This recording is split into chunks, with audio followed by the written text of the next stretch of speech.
Bluebirds flying high, 4-0. The seaside has come to town. Had himself slapped pie face on the coach back home, making friends with Cardiff City fans out the window because it was fuck all else for him to celebrate about. I'm in beige because my football club is fucking beige. Let's lock in because the first part of this is going to be brutal and then we're going to celebrate Cardiff City success. But my football club is beige. Desmond, Laurel, Nicholson, worthless cunts. Play the intro, Morg.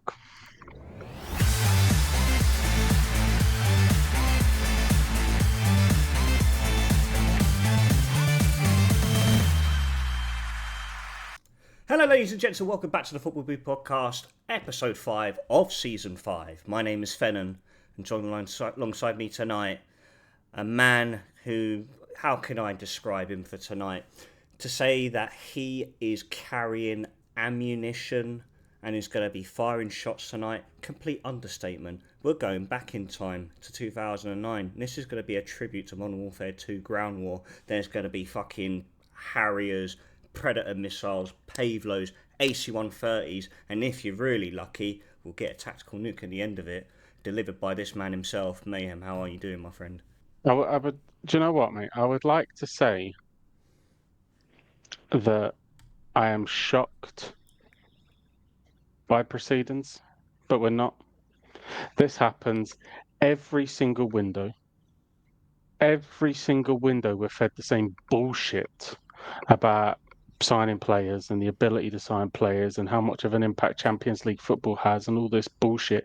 For the last 2 years, mate, we've been straight into the fucking competition and we're fucked about towards the end of the window. So what was the excuse for the last 2 years when we're fucking scrapping around just about getting Engels over the line? What's all that about? If the Champions League has such an impact on who you can sign, this is just a piss poor running of a football club, right? If you promote yourself as a businessman and that is the mantra that you want to stand on, whether you're Derek Desmond, whether you're Peter Laurel, whether you're Michael Nicholson, or whether you're any other part of that faceless board, and you want to promote yourself as a bit, look at all the money we have in the bank. Look at all the money we have in the bank. If, as a businessman, right, you failed to complete on your biggest earning contract, i.e. the Champions League, right, you would get a vote of no confidence and you would be sacked.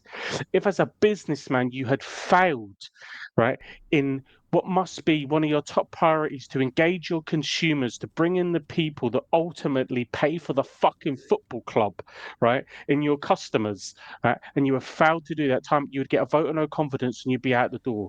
These cunts survive. Peter Laurel even leaves and sneaks his way back in. And here we are again, in the fucking dying embers of a window, fucking about, losing players, shopping in B&M for fucking players from Sweden, right, that have scored 2 fucking goals, and we're pissing around paying 5.5 million for someone that is nowhere near worth that valuation, right? But why are Hammarby going to let him go unless we pay over the odds? No other cunts in for him, and it's a good thing no other cunts in for him, because guess what? We've proven we can't get that shit across the line as Kasper Dolberg fucks off now to Ajax because we pissed around with that bollocks. Not that Kasper Dolberg was in any way exciting, right? There's people underneath the post between Kasper Dolberg, fucking Anderlecht fans begging us to take him. Not a good fucking sign, is it, Celtic? But the same way that when Birmingham come in for Yang, we said, yes, please, we'll drive him there. That the Belgian fans are saying, the Belgian Anderlecht fans are saying, fucking, we'll put him on the plane, we'll pay half his ticket to get him over. Not an endearing fucking reference for you. That's who you've managed to pluck out of the sky. You should have been looking at this from January. Kyogo left in January. And because we played Maeda through the middle when he had an okay little patch for a couple of months. We've just seen what Maeda does up front. We've seen it against fucking Kairat Almaty. He shits the bed. People that were slagging Nicholas Kuhn. I get it, right? Doing all this shit and talking about whatever, right? But Nicholas Kuhn is double the fucking player Maeda is. I don't give a shit how many tap-ins Maeda scored last season, whatever purple patch he went through, right? The chances that he missed in the Champions League, right? Just unforgivable. And this is the guy we're playing at centre forward, Yang, whose deal has just now collapsed to Birmingham because we're fucking about so much. That was an absolute all-time horror show.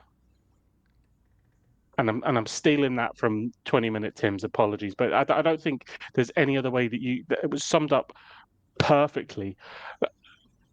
A disgustingly bad performance in a game that was ultimately a £35 million shootout. And we've lost to a team that has a lower coefficient than fucking St Johnstone. Like, it's this levels. It is Cardiff can beat them, mate. In the form Cardiff are in, if Cardiff played Kairat Almaty over 2 legs, you beat them. Simple. You thump them at the Cardiff City Stadium, right? And then you go to whatever fucking 7 million fucking above sea level, right? And you grind out a 0-0 draw because they have fuck all going for them. That team, from they come to Celtic Park, wanted penalty shootouts across 2 legs. They got it and they beat us on penalties. Couldn't even score a goal. They had a fucking 17-year-old in goal. They've got injuries all over the place. And we have across 2 legs 3 chances, right? 3 chances across 2 legs. 2 of them fall to Maeda and a header falls to James Forrest, and we miss them both. Only 2 of them do we make the keeper actually make a save. The other one Maeda's going clean to blast it over the bar. Like, just utterly ridiculous. Sunday, I don't know. I don't know about Sunday, right? Because you can talk about the players, and we will, right? You can talk about the board, and we will, right? But that team that goes out there, right? You're effectively doing the exact same as what Dundee have done this season, of what St Mirren have done this season, and what Motherwell have done this season. The only difference being in all those other 3 games where Rangers have drawn, they've conceded. We couldn't even muster. I can't remember a meaningful chance. There wasn't. I don't think there really was. Like, no creativity in the midfield. Nygren is never a winger. We have no width. Ralston needs all the fucking help he can get. Right? You can't leave him on his own. Because what he's going to do is chop backwards, pass it back to Cameron Carter-Vickers, recycle it. But we've signed half a man of Kieran Tierney that can't play fucking 90 minutes. Callum McGregor looks off it. Hattati was missing. Engels was invisible. Negron thought he just created a position. He wasn't a winger, he wasn't a midfielder, he just plays somewhere in the middle and barely gets involved in the fucking game. Maeda, shit. Billick, Wishart. Again, does the same thing. Cut back a lot, I felt. Yeah. You know, one game, but off of that, dog shit. We have gone to Ibrox, and again we are coming away saying that Liam Scales is our man of the match. How shit are we? Well, very. We know that. Like, how fucking shit? How much of a joke of a football club are we? Now they may be shit, right? They may be, but at least they've gone out and identified people and signed them. Oh, all right. You might say, well, they've signed shit. It's easier to sign shit. Well, that's who they've identified, and they've gone and fucking got it done.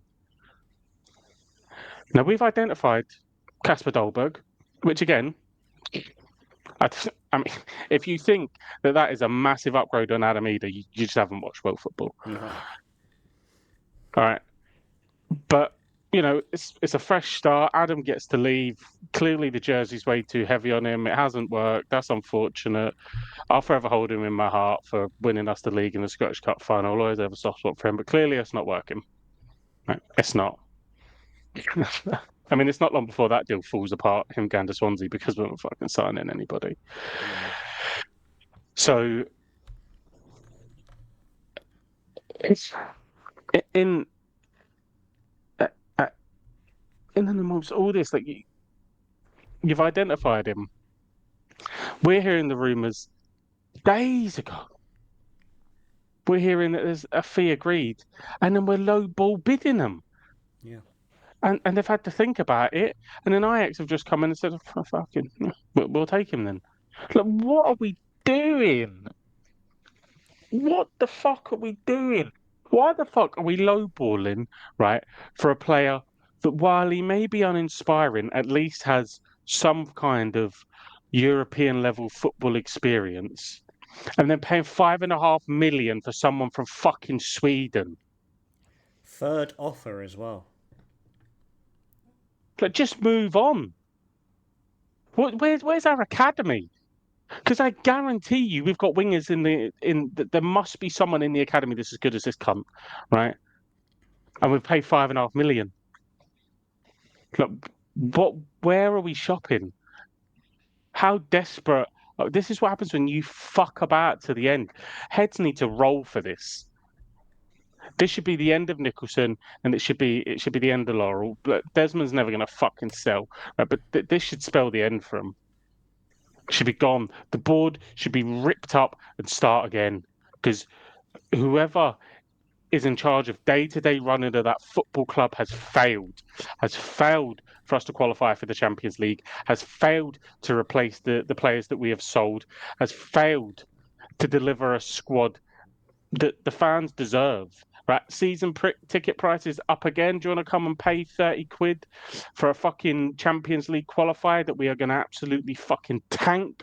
Do you want to pay 25 odd quid to come and see us play Newcastle in a pre-season friendly? All this shit, all this money that is pumped into this fucking football club, right? That these scrawny fucking money-grabbing type bastards wouldn't be able to survive without, right? Would be on the fucking street without it, or doing some basic dead-end job, but instead you're part of this fucking football club, and you can't even go and spend. You can't even fucking push the outlay out that's coming into the football club. Not to mention the player sales on top, right? Because I don't give a shit what you say about Engels or Negro, and we still haven't properly placed Matt O'Reilly. Say what you want. Oh well, we tried with Engels. Well, guess what? We haven't fucking replaced Matt O'Reilly, right? We haven't placed Nicholas Kuhn. We haven't replaced Carl Starfelt.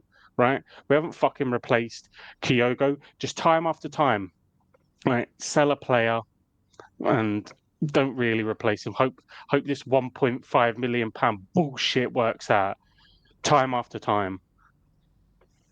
And then we're scrambling around. Why are we scrambling around? Because we tanked the fucking Champions League, right? And now we fucking tanked to Ibrox, stunk the place up, right? And the board are going, oh fucking hell. No, it's just not good enough. It should all be gone. It should all be gone. See if any fucking ignorant little cunt buys up tickets for that Europa League package, right? You're the problem. You're the problem. You're the reason that we will stay stagnant and regress as a football club. That fucking ground should be empty. I don't care if you're part of the Boys, the Green Brigade, you bleed fucking green and white, whatever your shitty excuses, you buy a fucking ticket for that shit, right? You're the reason that we are stagnant. No one should be there. That's the only thing that fucking leeches in that boardroom will understand. If they walk out in a match day and there's no cunt in the ground. That's literally it. But of course, the happy clappers are buy the fucking tickets and it'll be a sellout and the ball get exactly what they want. And what will we get as fans? 0 points after 5 games. We're getting thumped because of the shit that we have put together. The absolute dross on the field that we have put together. And what did we say last time? The results were papering over cracks. Well, sorry, you've run out of paper now. No excuses. There's no excuses. And it's the same shit as well, right? Lose out on a target, and then David Datro Fofana, just simple, like shitty fucking players that can't play in the Prem but are attached to a Premier League club, will take them up on loan. When is the last time that fucking worked for us? The last time. I can't remember it. But it's not like this guy's a goal machine. He was doing fuck all in Turkey before. Look, we just reek of desperation, utter fucking desperation. And there's some other podcasts and there's some other that have to toe the line because they may be asking, they may be in a position within the club where they get to ask the manager quickly. Fuck that shit. Brendan needs to answer as well. We were honking at Ibrox, right? And that part and parcel, right, is Brendan Rodgers' fault. Yeah. We were fucking shit, right? Dundee did the job. St Mirren did the job. Motherwell did the job. Those players are nowhere near the level of Celtic. We stunk the place up at Ibrox. Brendan's fault. Second leg against Kairat Almaty, we stunk the place up. Brendan's fault, right? First leg, stunk the place up. Brendan's fault. Like, I'm sorry, as as much as I blame the board, and I do, for not going out and securing the players that we need, right? Everything that Brendan said in the lead up was right. The players there should have had enough to beat that team. Yeah. We're 100%. not. It's not like we're not used to playing a low block. We play it every fucking week domestically, Mm-hmm. and we had nothing. No goal, no creativity, no passion. People fucking love him Maeda because he can run. I've been saying for how long on this podcast he's an athlete. Yep. He's not a footballer. And that's who we're pinning our hopes on. Well, fucking ring Usain Bolt then. Here's our problem solved. He likes football. Tried it once and then for Australia, didn't he? So apparently that's our problem solved then, because that's what we should endeavour to bring in then, athletes. Daisy Maeda, I said at the end of last season, people wouldn't like the take, but if we get the money bid for him, we should sell him. He's not a good footballer. Absolutely. Don't get me wrong. Don't get me wrong. Nick, I like him, right? But he's not a good footballer. It's that simple. His fucking feet work too fast for his brain. And if he was a good footballer, if he was a good footballer on top of that athleticism, on top of that speed, on top of that dynamism, he's nowhere near Celtic. He's playing in the Premier League. He's playing consistently in the Champions League for a big team because of his dynamism, because of his speed. If he's anywhere near decent at football or good at football, sorry, sometimes he has decent moments in games, but it's the standard is so low, so fucking low, that if you can run, then that puts you in the top tier level of people at Celtic. It's just scary to think, right? And I know, it's like you said, it's been happening for the last few years, and it just sort of takes me back of when we've done episodes like so far ago, so long ago, where we're having the same conversation, and again, at the time having the irrational thought of like, it's always, it's not going to change, it's going to keep going the way it is, and it's just fucking mind-boggling how it's like fucking right on the money with it all. Yeah, Manuel Benson that had agreed. It was basically agreed for him to come up to us. Deal fell through because we couldn't get rid of Yang. So something dilly-dallying. So and apparently Celtic agreed to sign Tion Ketty, 5.2 million. Yeah, it's just so dull. The clubs are in a race against time. I hope we fucking lose out on time. Why are we spending that on him? Again, and the clubs know the position Celtic are in now. Like I said, left it all to the last minute. Got complacent, got too comfy, thinking, oh yeah, don't worry. We've still got a squad good enough. I mean, we went the distance, really, in the Champions League last season. We'll do all right, even though we've sold fucking Kyogo, we sold Nicholas Kuhn, we sold some big players, and oh, don't worry, but the rest of them, they're still there. They'll drag us through. Got not back till after the new year. Callum McGregor just he's fallen off a cliff. Arnie Engels looks devoid of any confidence. Matati just looks a shell of the player. We've literally only signed half of it. He's left a lung in North London. Can't finish can't get past 75 minutes. Liam Scales is outperforming Cameron Carter-Vickers, and Alistair Johnson destroyed his fucking hamstring. Yeah. But playing James Suarez the right wing. Look, what? It is beggars belief.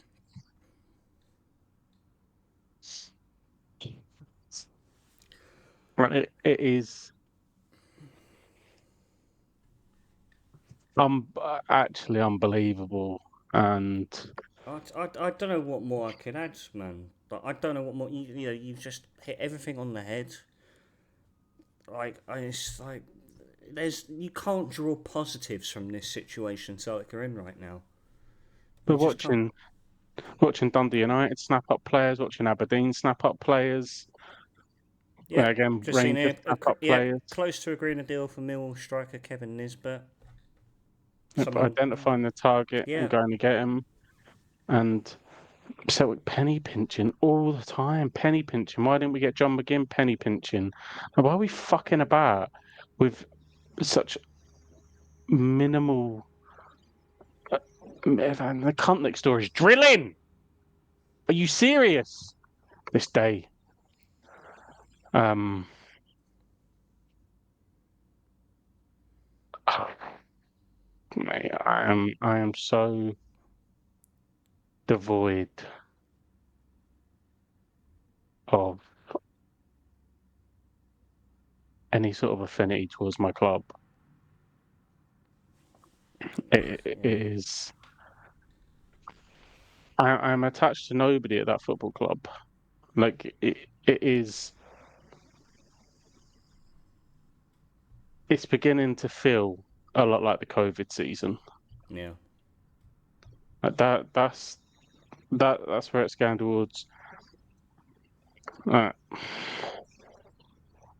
Clearly, Brendan Rodgers doesn't believe in his squad because the last the last couple of performances have shown there's something off. Mm-hmm. Whether you can't get the players in or whatever, clearly there's something off because you're not getting a tune out of anybody. No. We're going to be playing Shin Yamada up top. It's fouled to score. Backed up by John Joe Kenny. Balak Wisher, who's come in, only notable. Well, obviously you had Kieran Tierney come in on a free, but then Balak Wisher came in an area that you need to strengthen. You're bringing him off, and then who comes on? Oh, James Forrest. All right, here we are. It's just flat, man. It's like it just like the players look deflated. Brendan looks off it, and the people running the club just couldn't give a fucking toss.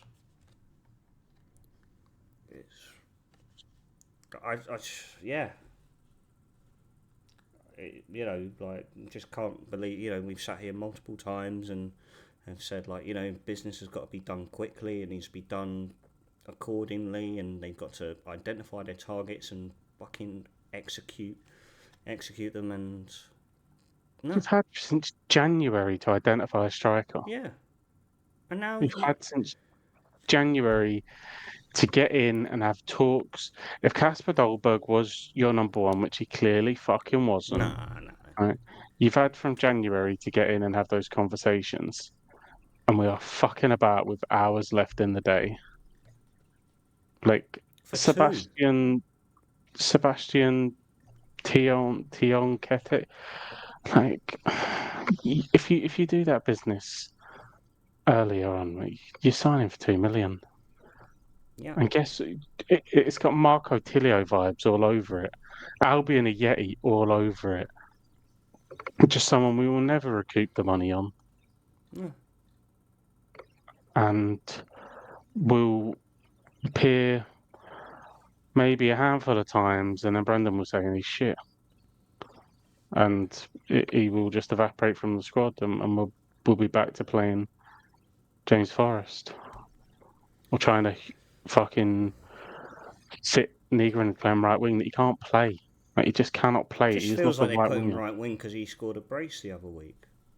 It's like, oh, he He scored just twice. Like, oh, we'll put him on the wing. he cannot play right wing whatsoever. He doesn't hold the width. He plays in this pocket, which is no good to someone when you've got this low block going. You need to stretch it. He's just not a winger whatsoever. Not even close to being it. So we're back to Forest. And Yang's coming Great. back up the road. Even better. beige. Just That's it, mate. fucking beige. That's it. The football club is exactly that. It's just beige. Just so fucking dull. Like, even when we come on here and win, I try and be as honest as possible, right? But even when we come on here and win, like what am I rating the team? Like my line I always say is, it's like, yeah, it's that bog standard performance at home, 6 out of 10, but we got the job done. Yeah.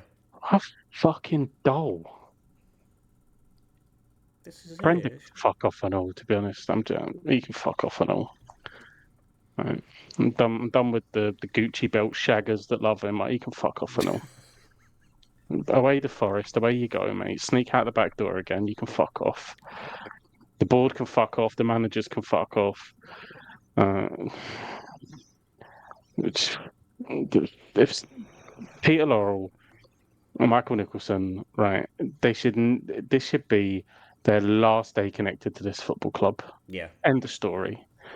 If you own this football club, right, and you see what has happened over the last week, how the fuck is their position tenable now? How is it?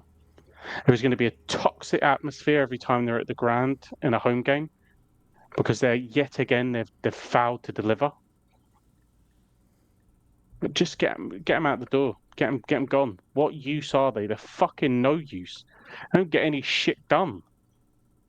Peter Laurel had the nerve to go to the Champions League draw, right? The day after we got fucking pumped out of it. Or 2 days, sorry, after we got pumped out of it. That's how much he cares about the global image of Celtic Football Club. Look at this, this non-executive chairman. No, He's he probably hadn't seen the fucking result and jumped to the conclusion that Celtic had gone through. just as far away from the identity of what Celtic is. Like, even all the shit with the stewards now when you're in the fucking ground. Oh, checking Like, tickets whilst you're in the thing. You can't move around the ground. Like, they're just so off it, man. It's fucking. Working hard in the wrong fucking places. Well, I'd love to know what they're working hard in anywhere, mate. I'd love in to see where anything. their graph Well, is. yeah. Because, look, if you foul to prepare to foul. Yeah.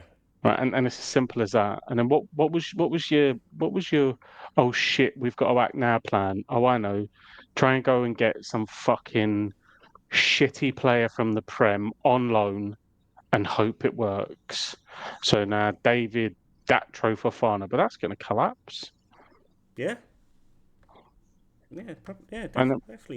we're gonna be in a position where we've signed that Billick Wisher, and we're going to sign that boy from Sweden, and we're going to have to call Adamida back up the road. Right, even Sunderland have agreed a deal with Ajax for Bertrand Traore. They will pay $2.5 million for the winger. Now, I know Bertrand Traore isn't a name that really, gets the hair up on the back of you. But $2.5 million for someone who is a bit, who's actually somewhat established and has sufficient experience over a fucking Hammarby winger, who's just been loaned out to fucking pub teams across Europe.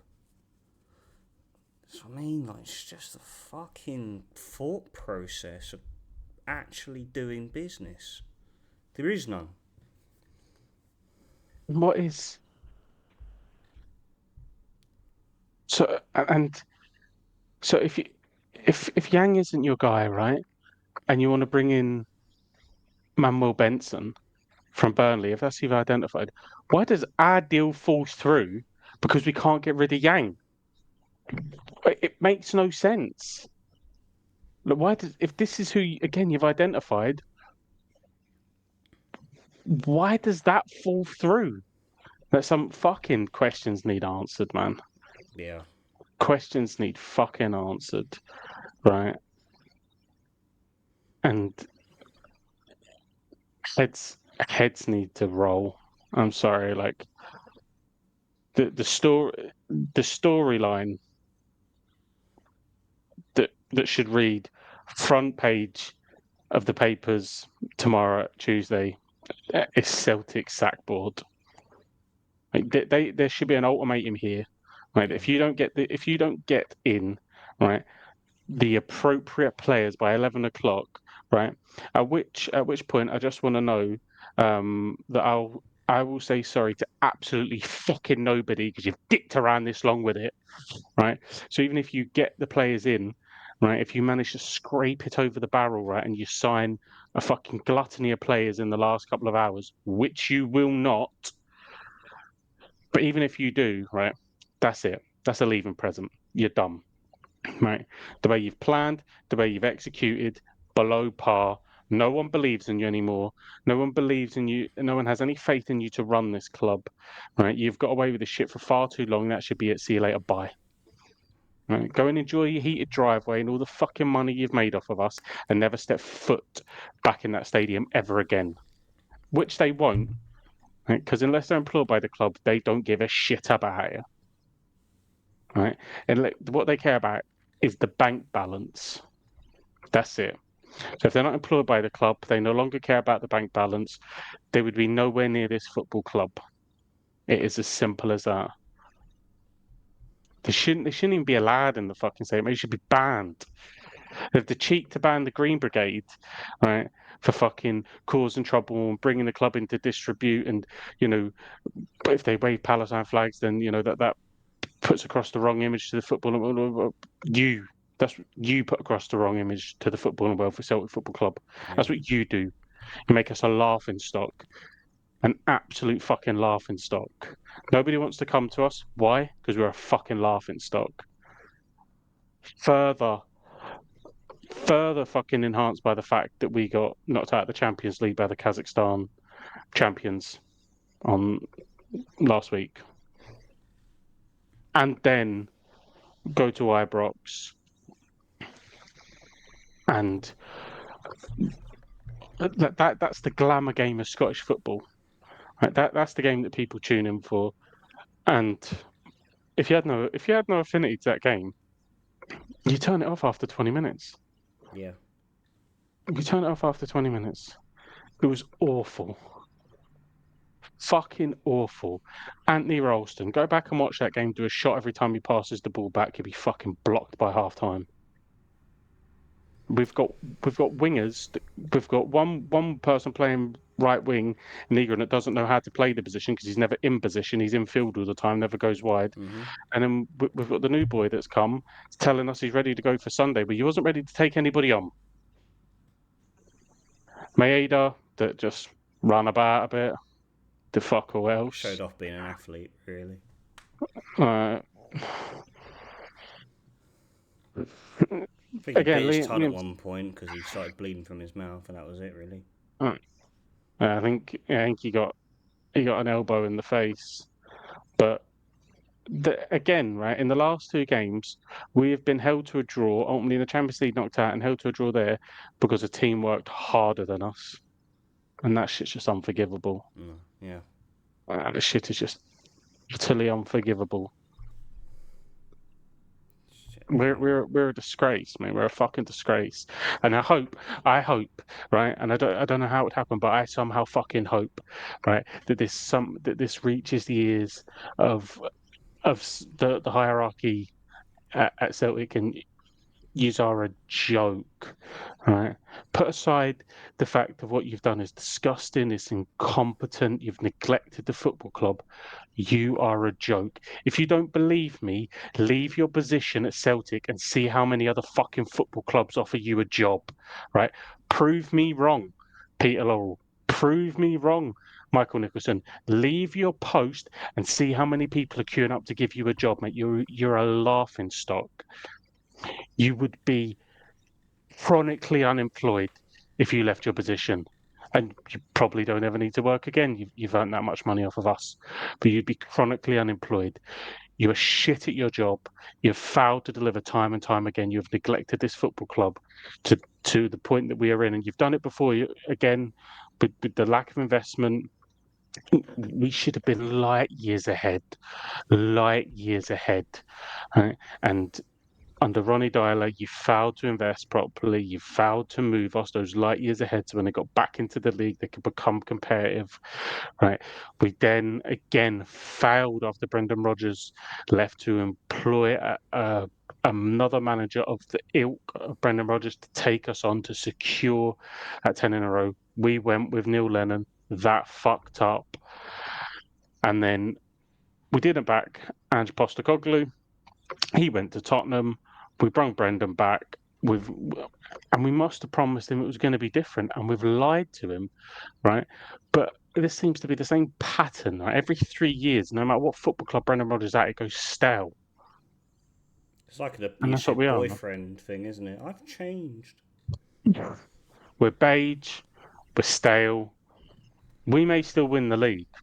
But that's only because they are fucking dog shit. Yeah, like they're really dog shit. And to be honest, Celtic should have fucking put them to rest and Russell Martin be fucking out the door by this afternoon. But that didn't happen. And you'll get to see how bad they are in their next domestic league game. When there's a team there that wants to fight harder than them because Rangers are in town, they want to fight harder than them, they want to bite down, they want to work through it all. You'll see what happens. Yeah. And literally that's what's happened to us. We went to their place, they didn't want to be beat there, they bit down, they fought, and they outworked us. They were bereft of any quality, didn't register a shot on target, and we were nowhere near beating them. No. Nowhere near. Nowhere near. Didn't look like it. Didn't have a single shot in the first half. We weren't even close to having a shot. This is it. And if it's not for literally half a shoulder, John Suter wins them the game. Yeah, That's exactly. fucking. I'm done talking about these fucking cunts. A lot of them, absolute cunts. Do you know how guilty I'm going to sound now talking about Cardiff? No, mate, at least there's some happiness to pick us up with. I'm just not used to it because it usually is the other way round most of the time. But we sit here. We've played 6 league games now. Won 5, drawn 1, haven't lost any. Nathan Trott's kept 5 clean sheets. First time a Cardiff goalkeeper has ever done that in their first number of appearances. It's the first time we've kept that many clean sheets since that promotion season under Warnock to the Prem. Everything's going too well at the moment. I might start a petition to see if we can just stay in League One forever because I like it there. It's quite nice. I like this winning feeling. It's just completely night and day with what you're going through at the moment. I hate to say it because I feel bad because I always have a strong love and affection towards Celtic, and they'll always have a close place in my heart. I wish I had a Cardiff top. Wish I had a Cardiff top to put on, mate. I really do. I scoured through. I thought, what can I wear to today? Because I'm putting an ink on that supports that club. Just you in front of your wardrobe like this. I just thought beige. That sums us up perfectly. Yeah, no, it was good thinking behind it. To be fair, anything but beige at the Cardiff City Stadium. 3,000 Plymouth Argyle fans. Green Army. Up the road. I do feel a little bit bad for them as well because they are going through something very similar to us. Yeah. Their owner is a fucking joke as well. But let's be honest, Cardiff's ownership is a joke. But when you're winning, I don't want to give credit to Tan. That's the thing. Because... you don't. That's what I mean. But when you're winning, those off the field nuances just quiet down a little bit, you have been deprived for so long of any footballing happiness, the odd sprinkle. Even in your shittest times, you did what Celtic couldn't do. At least you went and pumped your fucking rivals. But even, I mean, those little sprinkles that you would get, and then ultimately it would be followed up by shit after shit after shit.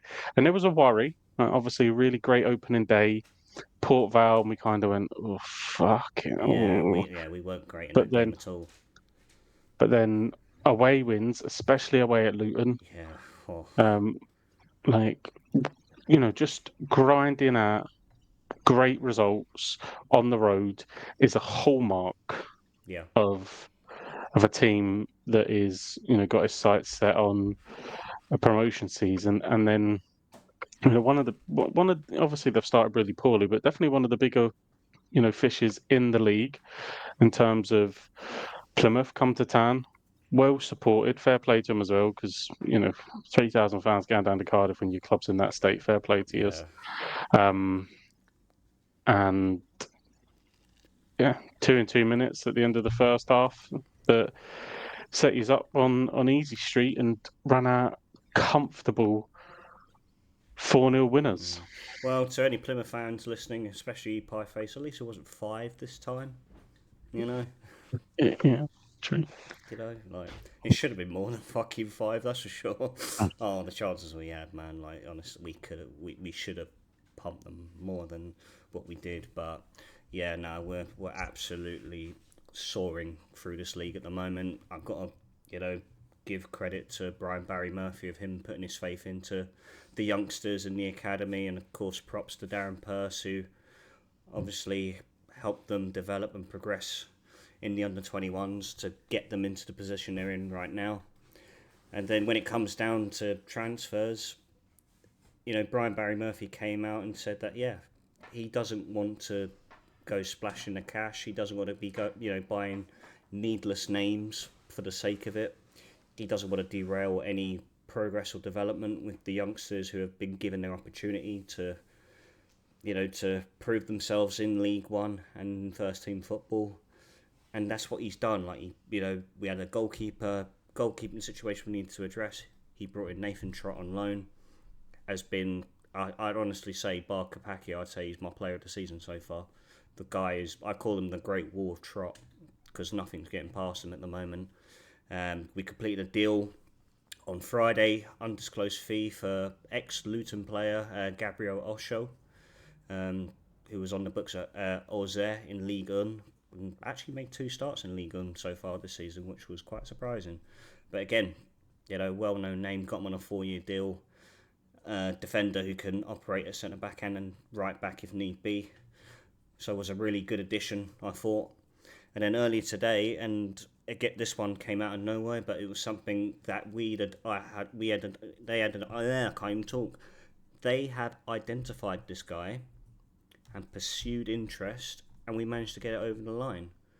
And this is a player who moved to Chelsea last summer from Villa for £19 million and is now playing League One football with us, and that is Omari Kellyman. Addresses an area that we are in a bit of a need right now. I know we got Chris Willock, who's honestly had a massive turn in performances and has been a standout player for us.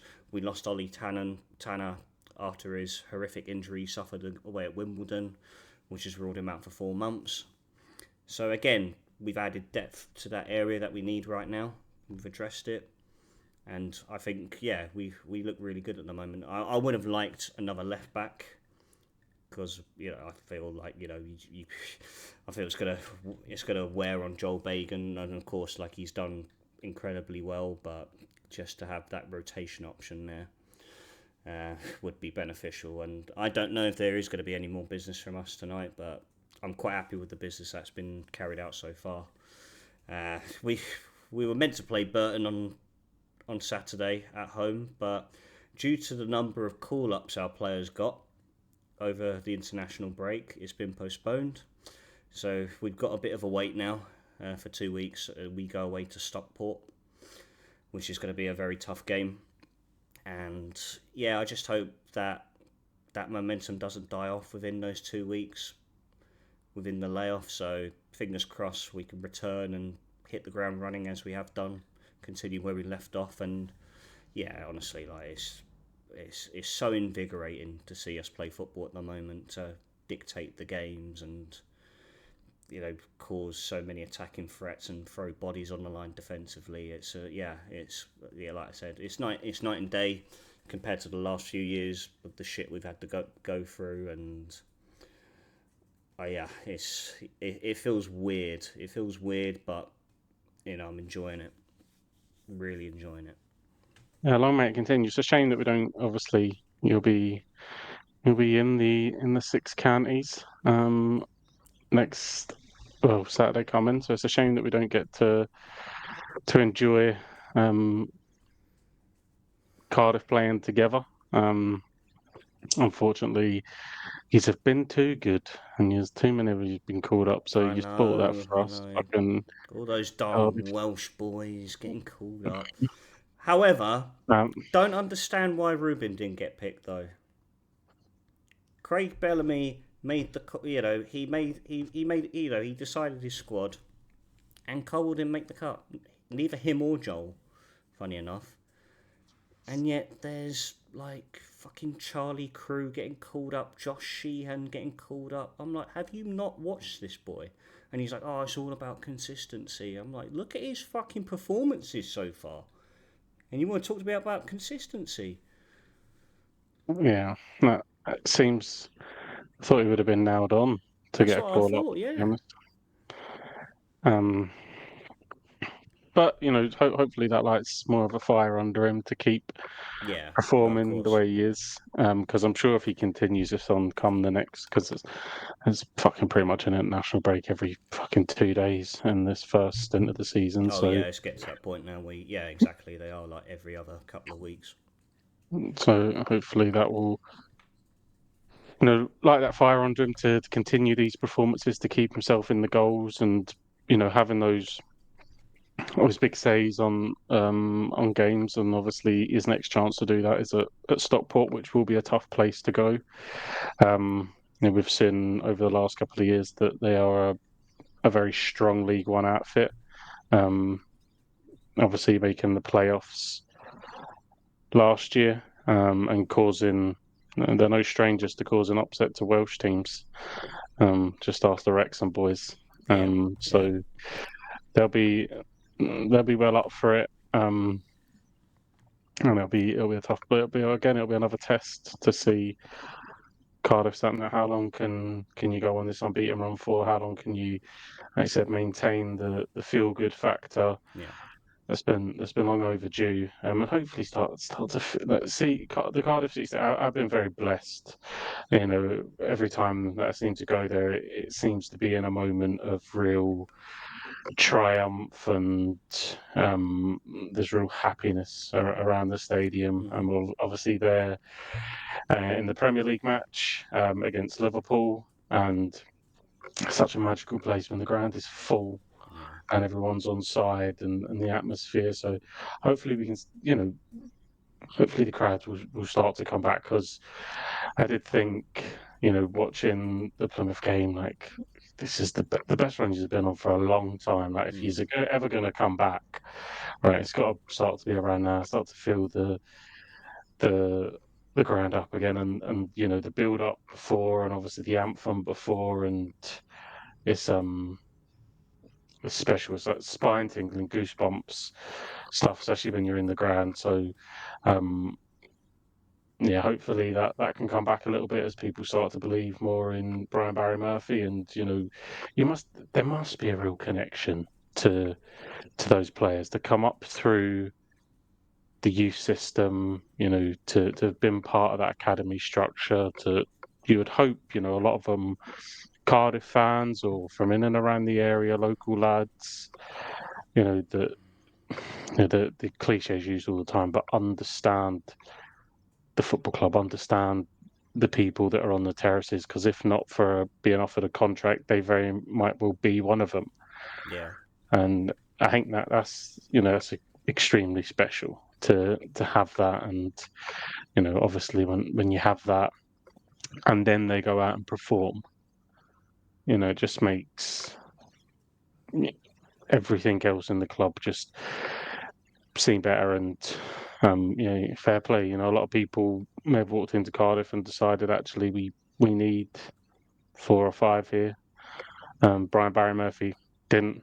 No. He decided actually, I'm gonna bring up Will Fish, and I'm gonna bring in Dylan Lawler and Capaccio. Obviously Henke and Ashford and ones like that.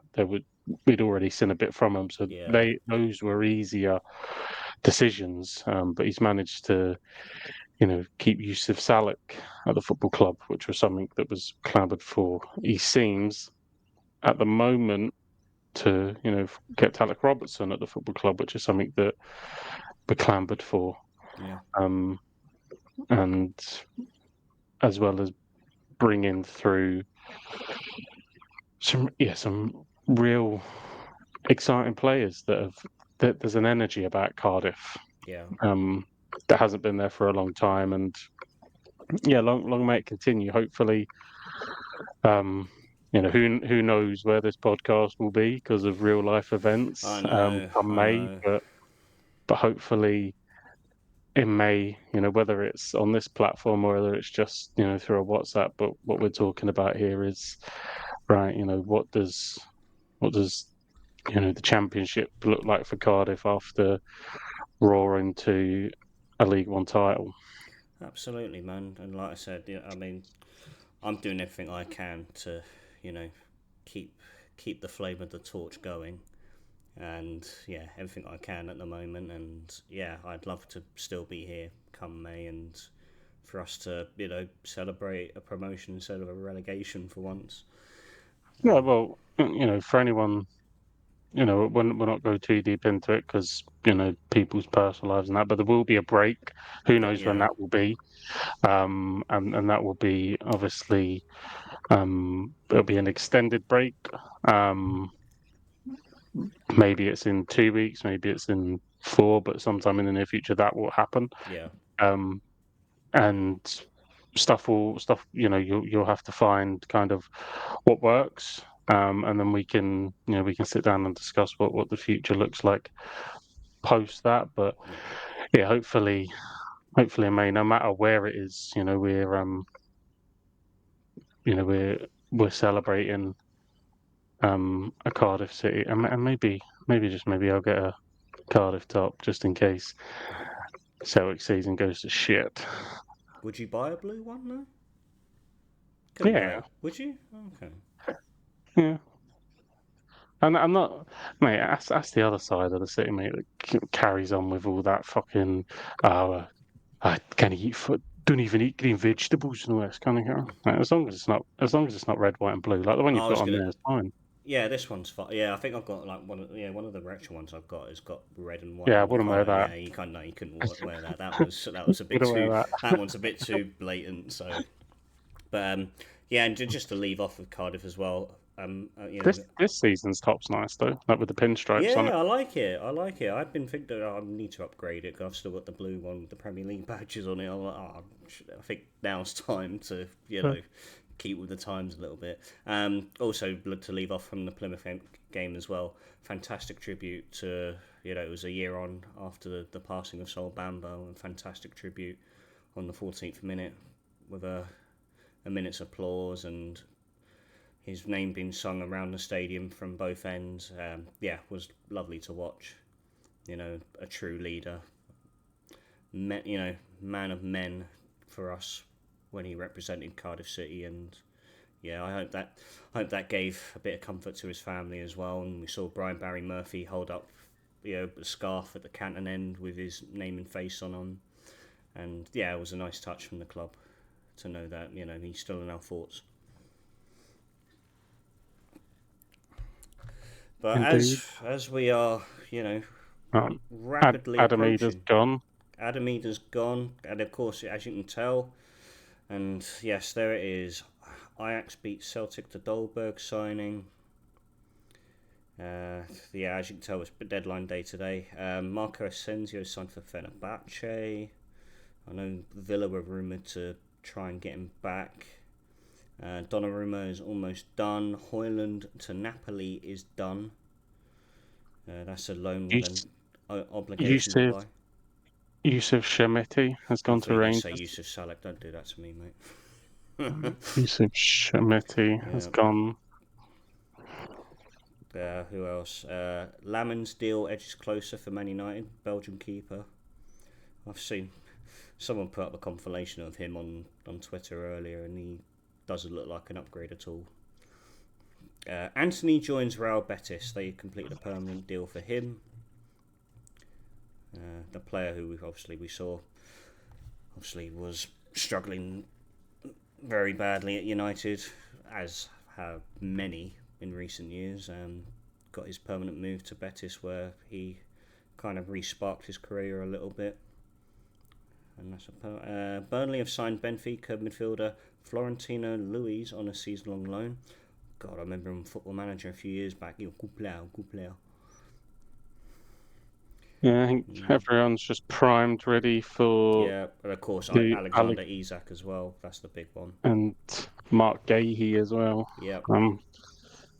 So I imagine that should drop in the next 10 minutes, you would imagine, because they've been fucking sucking that deal off all day. No, they absolutely have. They've been sucking off all fucking summer, really.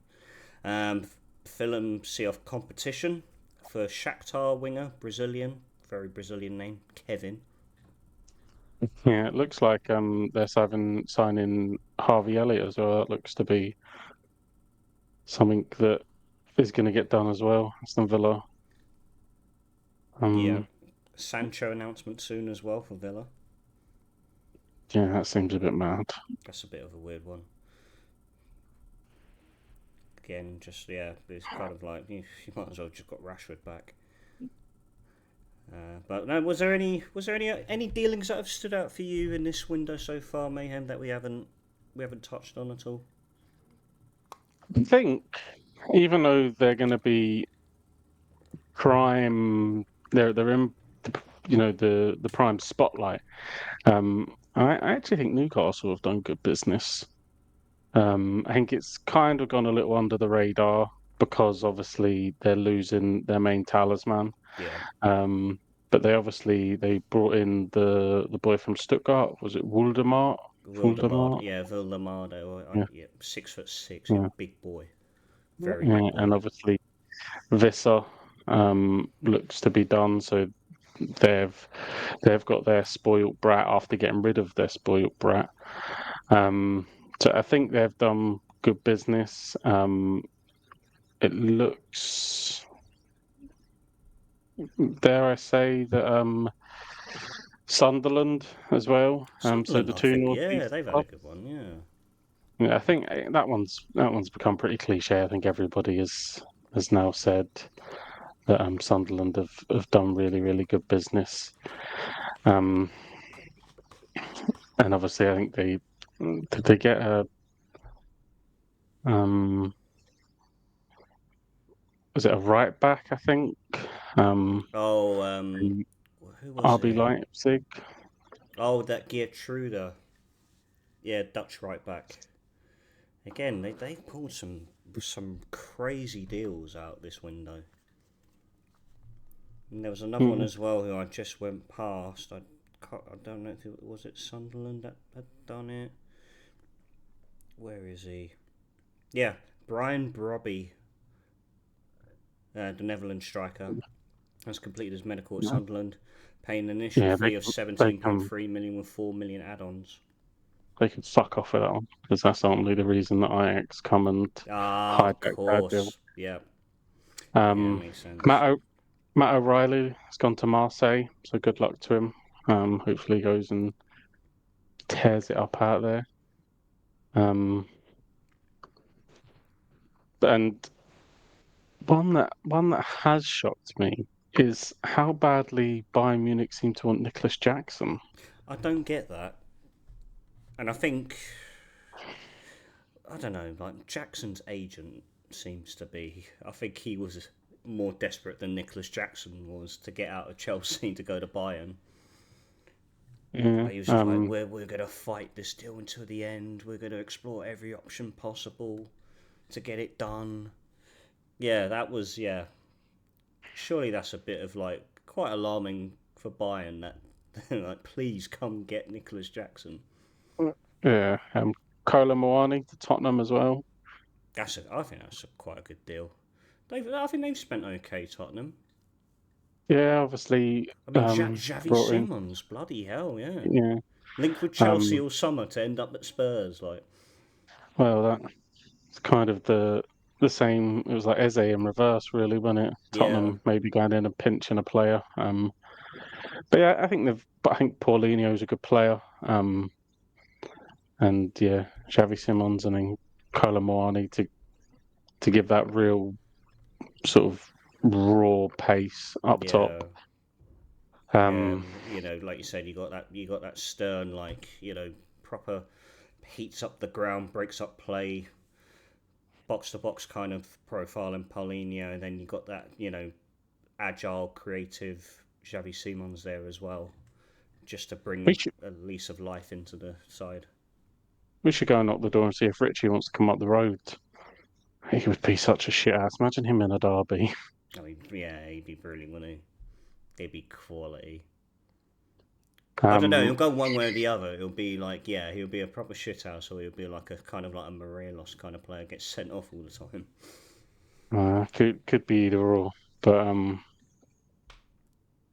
yeah, I think hopefully Spurs can kick on now. Obviously weren't very good on the weekend um, against Bournemouth. Anyone you're putting in your fantasy team? Any new signings coming in that you're thinking actually he could do a job? That's a good question because I personally would have said Xavi Simons. Yeah, I've seen him play it. I've seen him. I've mainly seen him play for the Netherlands and have been very impressed from what he's done, and he looks to be a real player. In terms of any other clubs, not too sure about the Newcastle striker. I haven't seen a lot of him, the German boy, but I know he's big and heard that he's good with his feet, very technical. Um, and of course, I mean, he will start. I mean, you're not going to leave a £69 million player on the bench.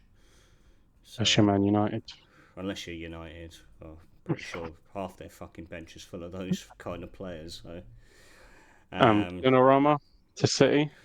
Donnarumma, well, like you said again, seen in recent weeks that James Trafford is wank, utter wank, and they've gone and addressed it. And you called it yourself. I think last time we recorded, Donnarumma's on the market. Why is no one going to explore it? Yeah. I think So I think I think Pep got a whiff of our uh, podcast and thought, oh, I didn't know. take a finder's fee, Pep, if you want. And get married in a week, mate. Could do with that. I'll settle for 10 grand. Um, Put it behind the bar think, as well. Behind the bar. yeah. Fuck out. Put it in my pocket. Um, a couple, if in terms of fantasy points, I think some players that are young and that will definitely play and I think will perform.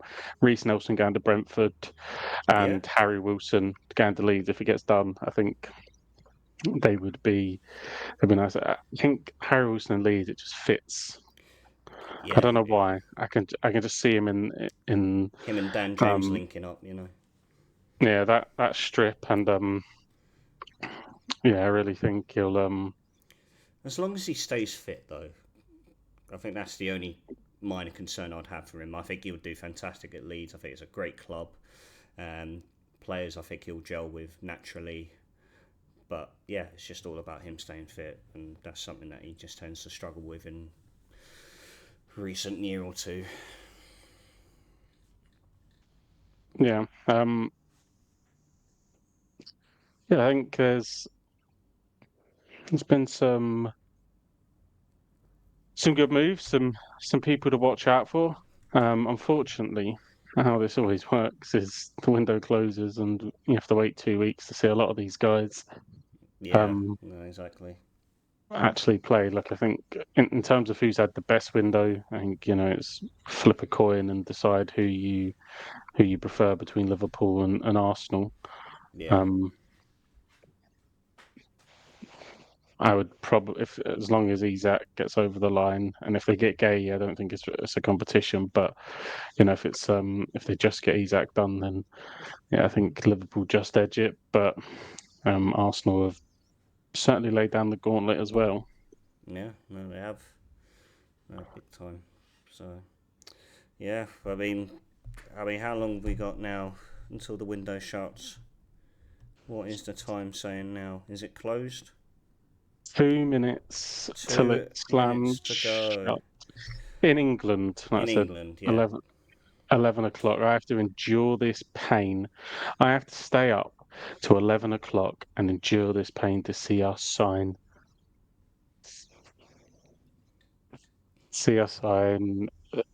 The boy from Sweden, whose name I've forgotten. I He's imagine will be pretty Tunisian, forgettable. and I can't remember his name either. Over the odds. And you can only imagine if we're letting Ida go. Maybe a Bear with me. striker. Who knows? Like, but if you're letting him go, we need two. Yeah. And Yeah, I think it even said, Celtic are in the market for 2 strikers. Don't know. Don't really think it's going to happen. Don't see it.